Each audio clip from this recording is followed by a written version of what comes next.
Hi, and welcome to another episode of Mzansi Business. Nando's, home of the peri peri chicken and a long-time South African favorite. You see, when Nando's was starting out, the peri peri chicken was still relatively unknown, mainly found in small Portuguese Mozambican restaurants. Nando's, though, managed to take this thing global, captivating millions of taste buds all over the world in the process and cementing itself as a major player in the fast food industry. They have also given us some of South Africa's most controversial and hilarious ads and marketing, which so happens to always spark debates, keeping Nando's relevant in pop culture. Strangely, the Brits seem to love Nando's more than us South Africans though, with there being more Nando's outlets in the UK than in any other country. My question is, how did this restaurant even begin? Don't worry, I got you. This is a story of Nando's. The Nando story begins with these two gents, Fernando Duarte, also known as Nando, and Robert Brozin. Fernando was born in Portugal and had immigrated to South Africa with his family after having spent his formative years in Mozambique. And Robert was born in Middelburg, South Africa, and mainly grew up in Johannesburg. He would go on to study accounting at Witwatersrand University, but he settled on doing a BCom instead. Fernando introduced his friend Robert to the wonders of Portuguese food, and Robert was instantly hooked. At the time, the two gents were working for Robert's father's electronics company. Back in 1987, these two friends were sharing a meal at rumored dodgy Portuguese Mozambican takeaway restaurant named Chickenland in Rosettenville, Johannesburg, a restaurant that they used to regularly frequent. This restaurant's menu had a number of items, but the peri peri chicken was a definite standout, even though at the time it wasn't very popular in South Africa or even globally. The name peri peri comes from the Swahili word pili pili, meaning pepper pepper, and refers to the African bird's eye chili plant that is predominantly found in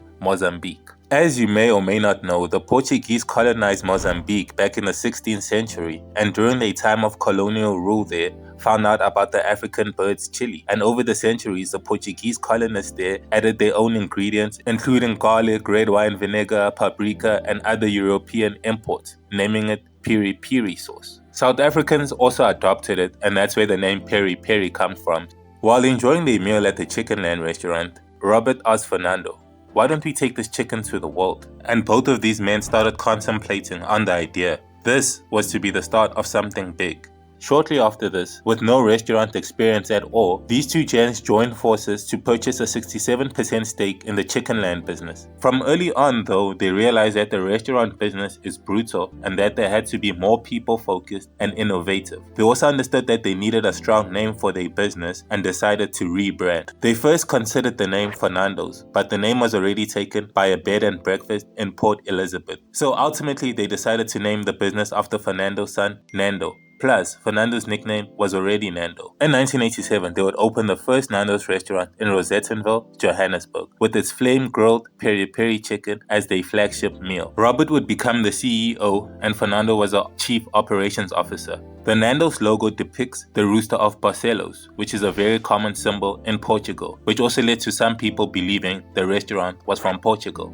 The core values which the company intended to live by are pride, passion, courage, integrity, and family. Nando's chicken came in extra hot, medium, or lemon and herb, and you could have your chicken as a quarter chicken, half chicken, a full chicken, or just wings. The sides include Portuguese bread rolls that apparently make you look like this after eating them. Nando's thinks this brew just watched a bad makeup tutorial though. Other sides include fries, corn on the cob, coleslaw, potato wedges, salad, and even spinach. And we all know that Nando's have their own sources. I just can't say for sure when they released that though. By 1989, Nando's had 3 outlets in Johannesburg and 1 in Portugal. The Portugal outlet has since been closed though. Fernando and Robert eventually bought 100% of the business from the original owner in 1990, and in 1991 would launch in Australia that year. By 1995, there were 8 Nando's outlets in Australia. From the beginning, they knew they wanted to take their business global. They had felt the world hadn't really experienced the peri peri chicken. In the early 90s, they met a man known as Richard Eindhoven, a South African businessman who played a key role in building several insurance companies that we know today. He agreed to back the business with his capital and business knowledge. He also agreed to bankroll the company's UK expansion, with his family poised to hold a majority stake in the international business. In 1992,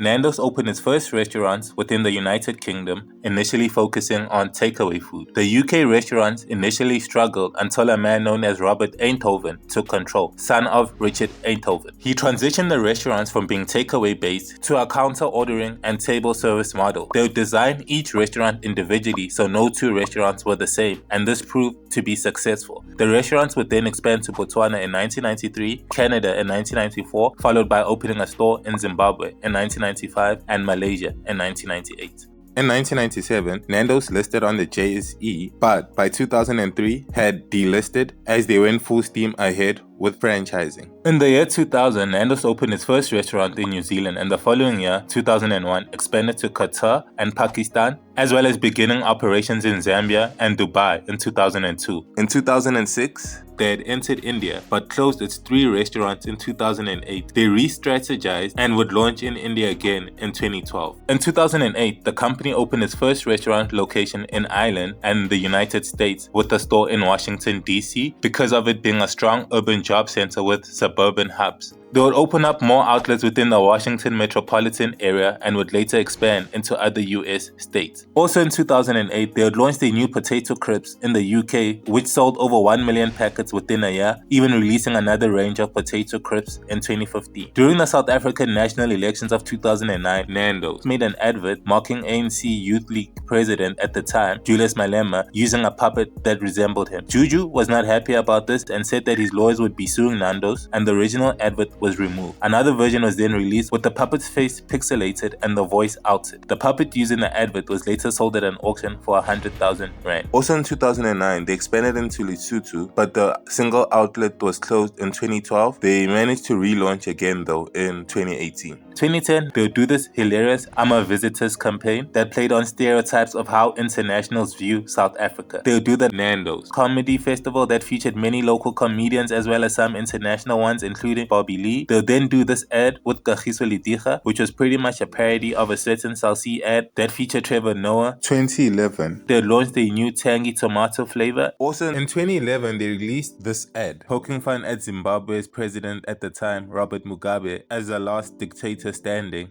The ad was swiftly removed after the staff in Zimbabwe started receiving threats from Mugabe loyalists. In the following year, 2012, Nando's had opened up store number 1000 worldwide. 2013, they do the Nando Shisa Nyama Championship, and in 2014 would launch new garlic rolls. Also, as of 2014, the Nando's restaurant group was ultimately owned by the Eindhoven family. 2015, they would do the Nando's Mass Hysteria comedy show and release a new meal, the Halloumi Sweet Chili meal, as well as the new Nando's Sticky Prego Poo chicken sandwich that was also available in a wrap. 2016, they launched the Pap and Gravy meal, and later the Pap and Livers meal. They'd also introduced the new Wings Roulette, which is pretty much the wings in 3 different flavors, which also brought us this legendary ad. Okay guys, it's my turn, right? Okay. Mr. President, truth or dare? Truth. Are you really going to pay back the money? Dare. I meant dare. Really?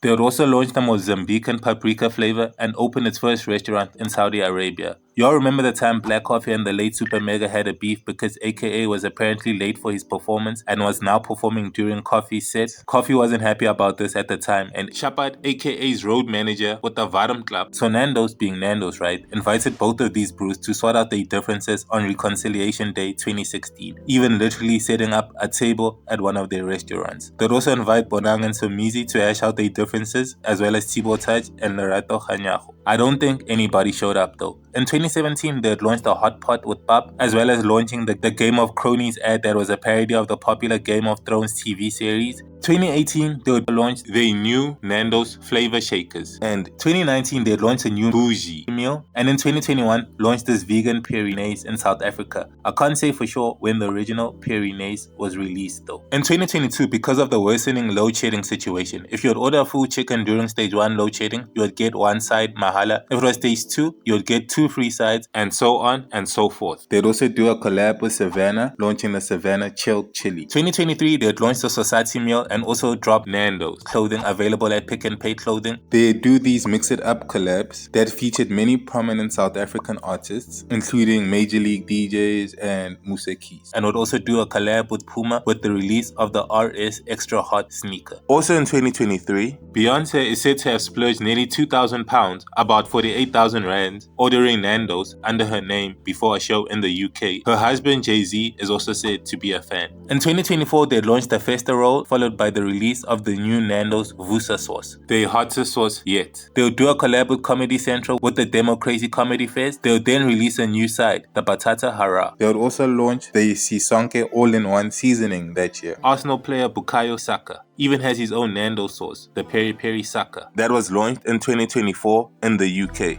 As of 2025, Nando's has over 450 restaurants in the UK, more than 300 in South Africa, and about 150 in Australia. They once had about 250 stores in Australia, so there seems to be a decline there. Those are the restaurant's top 3 markets. They also have about 45 outlets in the US, and here's a list of all the other countries there is a Nando's. So, are there any differences between, let's say, the South African Nando's outlets versus the UK and the US based ones? Firstly, Nando's is way more cheaper here in Mzansi. We pay close to 200 Rand for a full chicken. In Australia, with conversions, you would pay about close to 400 Rand. And in the UK and the US, about 500 Rand. The UK outlet also has a hotter sauce than us. The American outlets don't sell burgers, but chicken sandwiches. Other outlets sell burgers as normal, just different kinds, and just more pricier than in South Africa. The sides you get in each country are also slightly different. Also in 2025, one of the biggest musicians in the world, Drake, racked up a bill of over $2,000 ordering at an Australian Nando's while doing a show there. Side note, Drake, Kendrick Lamar made you look like a lighty, my brah.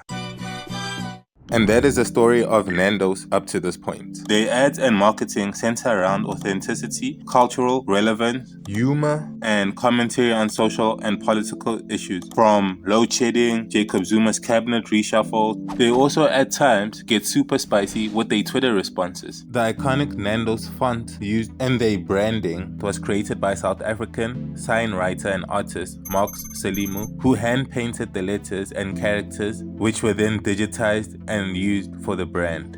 The rise of Nando's led to other Portuguese-inspired restaurants being opened in South Africa, including Barcelos, Galitos, and Pedro's. Pedro's in particular has been seriously giving Nando's a run for their money. Nando's is also one of the largest collectors of art, with more than 28,000 pieces on display at its restaurants. To open up a Nando's restaurant today, you'll need to pay an application fee of about 37,000, a franchise fee of about 250k, and you'll also need about 6.7 million for a drive-through store and about 5.4 million for an inline store. The company doesn't seem to constantly release new menu items, rather relying on their tried and tested products. They have managed to become an integral part of South African culture, with many families having their own homemade peri-peri recipes. And some even consider Nando's to be the best chicken restaurant in the world. And that's a wrap for this video. Appreciate you tuning in. I'm Lebogang. This is Mzansi Business. I'm out.